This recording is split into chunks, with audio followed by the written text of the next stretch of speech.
By now, you know that Canva is a great tool for making beautiful visuals, but did you know that you can make a bunch of content in a few minutes? Here are 3 ways you can use Canva to be more efficient. Hi, I'm Angelina, the social media manager of Greyson Enterprises. I specialize in creating content using Canva, Figma, Adobe Illustrator, Photoshop, and Premiere Pro. This is something I didn't know about up until recently, and honestly it's such a great tip that more people need to know about. So when you want to create multiple of the same design, but it needs minor changes such as business cards, invitation, labels, and so on, you can use Canva's bulk create feature.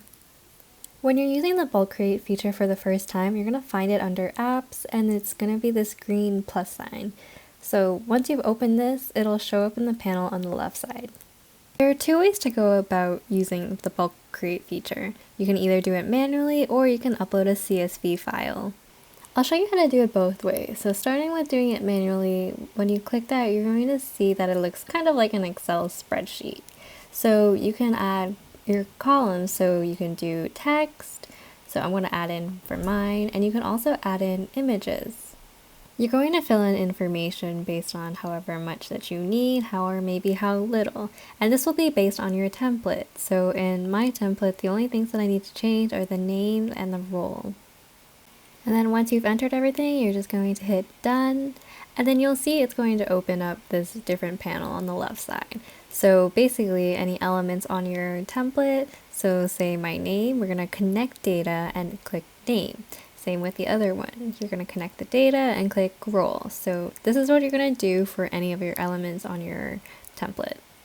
Once you've connected everything, you're going to hit continue, and then you're going to see that it's going to show all of the data that you inputted.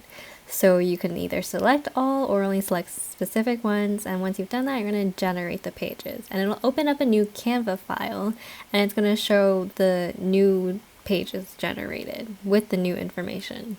You're also able to connect images as long as it's in a frame.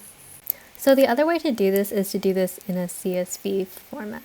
So in a Google Sheet, Microsoft Excel, or in Numbers, you're going to have the first row as a header and then have any information below that.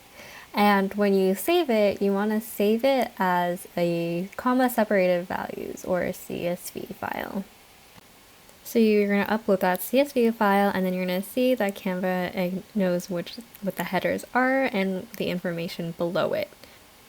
You're then going to apply the same principles as before, where you select an element and then connect the data. And once you've done that, you're going to continue, select whichever ones that you want, whichever ones you don't want, and then generate new pages, which is going to give you that new Canva file with all the new information from your CSV file. Keep in mind that you can't include images this way. You can only do that if you're manually inputting your information into Canva. So if you have Canva Pro, I hope you're taking advantage of the brand kit, because this is where you can include your logos, your color palettes, and any typography here. You can also have some graphics, images to be used. So when you have your brand kit set up, Canva has a ton of their own templates. So if you find a template that you like, you can actually take that template and change it so that it fits your brand kit. How you're going to do this is you're going to go to design, and you're going to see styles. When you see this, you're going to see that Greyson Enterprises is at the top, and you can see that we have our brand font, so we're just going to click that and you'll see the change. Same with the Greyson Enterprises, you can see the change there. If you're not totally happy with how the colors came out, you can always select your elements and go in and change them.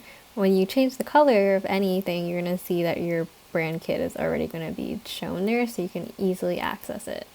So one of my last tricks for today is, if you've created your own templates in Canva, you can easily share it with other members of your team without impacting your original Canva file. So under the share button, this is normally where you might add someone in through email or through your team, or you have a collaboration link. Rather than doing that, you're actually going to use the template link option. And what this does is it provides a link that you can take and share that with other people, and then they'll have access to a template.